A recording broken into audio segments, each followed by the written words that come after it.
بس اتنی سی بات ہے، جب تک جناب اعلیٰ ایک بھی مسلمان زندہ ہے جس کے سینے میں ایمان کی رتی ہے، وہ یہ کہتا رہے گا حسین ہی حق ہے، حسینیت ہی حق ہے۔ اقبال میں ہوں، بس ایک بات کی طرف توجہ دلانا چاہتا ہوں کہ 14 صدیاں پہلے یا پونے 14 صدیاں پہلے آنے والے یزید پہ لعنت کرنا آسان ہے، لیکن موجودہ دور کے یزید کا نام لینا، اس میں لعنت کرنا قدر مشکل ہے۔ میں کہتا ہوں ہر دور کا یزید پہ لعنت ہے،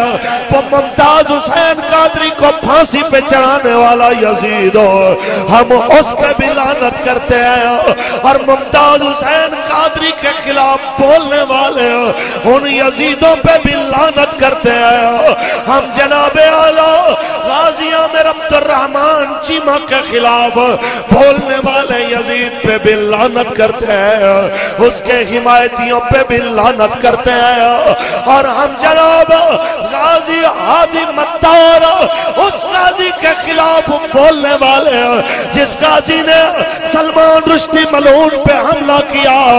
اس غازی کے خلاف اس کے عمل پہ مذمت کرنے والے یزید پہ بھی لعنت کرتے ہیں، اس کے حواریوں پہ بھی لعنت کرتے ہیں۔ ہم اتنی بات کہنا چاہتے ہیں کہ کہتے ہیں آج بڑی دلیل کے ساتھ ہو مولویوں، تم کیسی باتیں کرتے ہو، وہ تو نیو یارک میں تھا،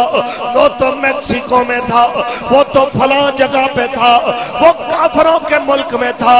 وہاں اسلام کا قانون نہیں چلتا، تم جذباتی ہو جاتے ہو، تم ایسے ہی خان کے خلاف بولنا شروع کر دیتے ہو، کبھی نون کبھی بلے کبھی تیر کے خلاف، یہ کیا باتیں ہیں؟ ہم بتانا چاہتے ہیں، سنو سنو، اسی جناب سیالکوٹ کو جس کی وجہ سے رب نے شہرت دی ہے، وہ شاعر مشرق، وہ مصور پاکستان، اس وقت علم الدین کے ساتھ کھڑا ہوا جب علم الدین نے شیر شاہ سوری کے دور حکومت میں نہیں ہے، محمود غزنوی کے دور حکومت میں نہیں ہے، انگریز کے دور حکومت میں ایک گستاخ راجپال کا کام تمام کیا،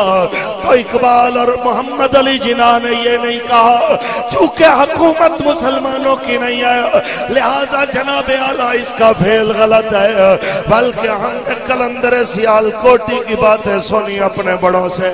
وہ تو یہ فرماتے گئے اسی تے گلاں کر دے رہ گئے، ترکھانا دا منڈا بازی لے گیا۔ بس اتنی سی بات ہے، حسینیت کی فکر والے صبح قیامت تک حسین ہی رہتے ہیں، کیونکہ ڈاکٹر صاحب میرے استاد بھی ہیں، اور آج سمجھ لیں کہ میں اپنی محفل میں حاضر ہوں اور اپنے ہی پروگرام میں حاضر ہوں، تو میں بس اتنی بات کہنا چاہوں گا کہ مجھ سے بہتر لوگ پہلے بیان کر گئے، اور مجھ سے بہتر میرے بابا جی کے عکس اور میرے بابا جی کے جناب اعلیٰ مسند تدریس کے وارث آپ سے مخاطب ہونے والے ہیں۔ میں بس اتنی بات کرنا چاہوں گا کہ جب تک جیئیں حق کے ساتھ رہیں۔ از میں ایک مومنانہ مشورہ دے کے تقریر کو اختتام کی جانب لے جاؤں، ہم کہنا چاہتے ہیں ایک فرانسیسی سفیر کی خاطر 34 بندے شہید کرنے والے جناب اعلیٰ اس وقت کے یزید کے کردار پہ بھی لعنت ہے، اور آج کے دور کا وزیر اعظم جو فرانس کے اندر جناب دوبارہ اپنے سفارتی جناب عملے کو مقرر کر کے مسلمانوں کی جناب دل آزاری کا سبب بنا، اس لعین کے کردار پہ بھی لعنت ہے۔ ہم حضور کے غلام صبح قیامت تک اپنے اسی موقع پہ کھڑے رہیں گے کہ من سب نبیاں، وہ کوئی شکل ہو اقتدار کی، کوئی شکل ہو سیاسی پارٹی کی، باخدا ہمیں کوئی سیاسی مقصد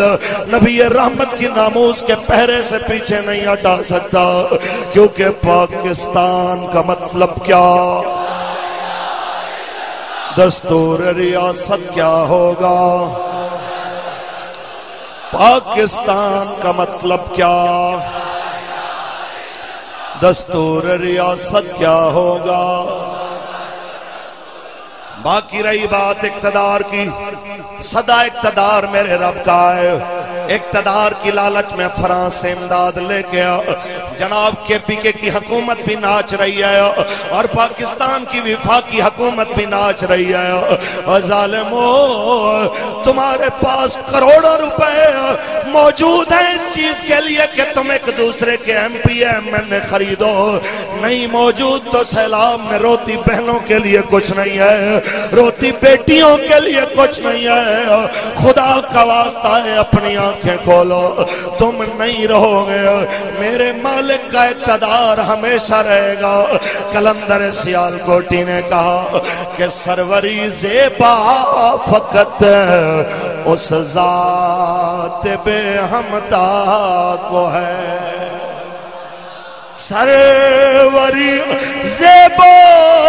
فقط اس ذات بے ہمتا کو ہے، حکمراں ہے بس وہی باقی بتان حاضری۔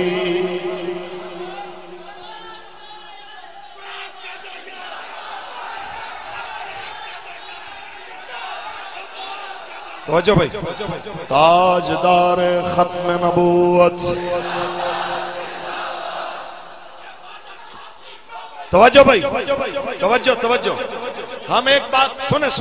ایک بات کرنے لگا، توجہ بھائی، توجہ بھائی، ایک اہم بات، تاجدار ختم نبوت، ایک اہم بات اور ضروری بات کہ یوم دفاع کو یاد کر کے 6 ستمبر کو تو سب منہ نکال کے آ گئے کہ جناب قوم کا یوم دفاع مبارک ہو، قوم کا یوم دفاع مبارک ہو۔ پاکستان کی جغرافیائی سرحدوں کی حفاظت کے دن تو سب کی زبانیں اتنی لمبی اور جناب سب مبارک دینے آ گئے، تو 7 ستمبر کو مسلمانوں کی نظریاتی اساس کی حفاظت کے اوپر سوائے حضور کے غلاموں کو کوئی مبارکباد دینے نہیں آئے۔ آج موقع تھا، آج پیپل پارٹی آتی میدان میں اور کیش کرتی کہ جناب ہمارے لیڈر نے جی اپنے دور حکومت کے اندر یہ کارنامہ سر انجام دیا، آج آتے میدان میں کھڑے ہوتے جناب پاکستان کی اس اسمبلی کے اندر بیٹھنے والے، چاہے حکومت میں ہے چاہے اپوزیشن میں ہے، کہ پاکستان کی اس قومی اسمبلی میں جناب یہ بل پیش ہوا، یہ قرارداد پاس ہوئی کہ مرزا قادیانی اور اس کی ذریت مرتد ہیں، زندیق ہیں، کافر ہیں، مسلمان نہیں ہیں، شاعر اسلام استعمال نہیں کر سکتے۔ آج چاہیے تھا کہ سب کے جناب لیڈران اور سربراہان آ کے بات کرتے، لیکن ہر ایک کو اپنے اپنے مقاصد عزیز ہیں، ہر ایک کو اپنے اپنے معاملات عزیز ہیں، ہر ایک کے لیے جناب اعلیٰ یہ بات کرنی بہت بڑی مشکل ہے۔ میں تحریک لبیک پاکستان کو مبارکباد پیش کرنا چاہتا ہوں کہ صرف ہم 7 ستمبر کا نہیں، ہم جو بھی دن ہو، جس دن بھی جناب ہم کٹھے ہوں، شادی ہو، خوشی ہو، غمی ہو، حتیٰ کہ جنازہ ہو، ہم اپنی قوم کو یہ بات ضرور یاد کراتے ہیں، تاجدار ختم نبوت،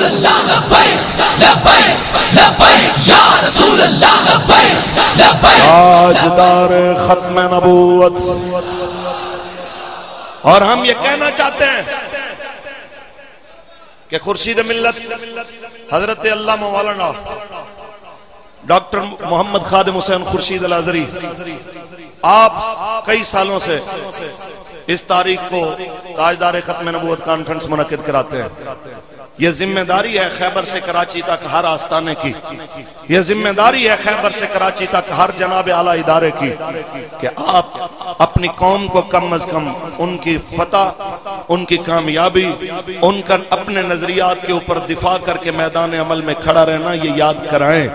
یہ صرف اور صرف کسی ایک فرد کی ذمہ داری نہیں، اور اگر آپ کو لگے کہ جناب آپ کے لیے میدان سجانا مشکل ہے تو آئیے تحریک لبیک پاکستان کا میدان آپ کے لیے ہی ہے کہ جس جگہ پہ بھی کھڑے ہوں حضور کی ختم نبوت کا ذکر لازمی کرتے ہیں کہ تاجدار ختم نبوت۔ اور آخر میں یہ گزارش کہ خدا کا واسطہ ہے غیرت نواز میں لڑنے کے لیے تو سب تیار ہو گئے، غیرت زرداری کے لیے لڑنے میں سب تیار ہو گئے، غیرت بلاول کے لیے لڑنے کے لیے سب تیار ہو گئے، غیرت جناب اعلیٰ سپہ سالار کی عزت کے معاملے میں تو سب کٹھے ہو گئے، غیرت عمران کے معاملے میں اس کی ذریت والے بھی سب کٹھے ہو گئے، لیکن نبیوں کے سلطان کی عزت کا معاملہ آیا، ہمارا سوال یہ بنتا ہے کہ پھر یار تم کٹھے کیوں نہ ہوئے؟ عمران کے لیے تو استعفے دینا آسان لگے اور ناموس رسالت کے پہرے داروں پہ گولیاں چل رہی ہوں، اور پھر نور اللہ قادری صاحب جیسے بڑے خانوادوں کے لوگ کہلانے والے لوگ استعفیٰ نہ دے کے باہر آئیں، یہ قوم کے لیے ایک لمحہ فکر ضرور ہے۔ ہم یہ کہنا چاہتے ہیں ہمارا آپ سے کسی سے بھی ذاتی طور پہ کوئی جھگڑا نہیں ہے، ہم صرف اتنی بات جانتے ہیں جو ہمارے بابا جی نے ہمیں بتائی ہے کہ انہیں جانا نہ رکھا غیر سے کام، للہ الحمد میں دنیا سے مسلمان گیا۔ ہم یہ کہنا چاہتے ہیں آج بھی ہم اہل سنت و جماعت کے ہر آستانے کو، ہر ادارے کو اپنے سر کا تاج، ان کے قدموں کی دھول کو اپنی آنکھوں کا سرمہ بنانے کو تیار ہیں۔ جسٹ صرف ایک ہی مطالبہ ہے کہ بس ہمارے ساتھ اس معاملے میں کھڑے ہو جائیے کہ انہیں جانا نہ رکھا غیر سے کام، للہ الحمد میں دنیا سے مسلمان گیا۔ محفل پاک میں موجود تمام علماء کرام، اللہ تعالیٰ سب کی عمروں میں عزتوں میں برکت عطا فرمائے۔ میرے قائد محترم قائد ملت اسلامیہ صاحبزادہ محمد سعد حسین رضوی صاحب دامت برکاتہم العالیہ، آپ نے تشریف لانا تھا، خود ہی ٹائم دیا تھا، اور آپ نے آج چونکہ ڈیرہ اسماعیل خان میں جو سیلاب زدگان کے لیے کیمپ لگائے گئے، ان کے لیے جو راشن کا انتظام کیا گیا، ان تمام چیزوں کا خود آپ نے معائنہ فرمانے کے لیے آج گئے، اور پھر تاخیر اتنی ہو گئی کہ یہاں پہ آنا ممکن نہیں تھا، تو اس لیے آپ نے اکثر امیر المجاہدین کو حکم فرمایا اور مجھے بھی حکم فرمایا۔ میں آپ کے سامنے حاضر ہوں۔ ڈاکٹر صاحب اور آپ کی ساری ٹیم کو بہت ساری مبارکیں، اللہ تعالیٰ آپ کو برکتوں سے نوازے۔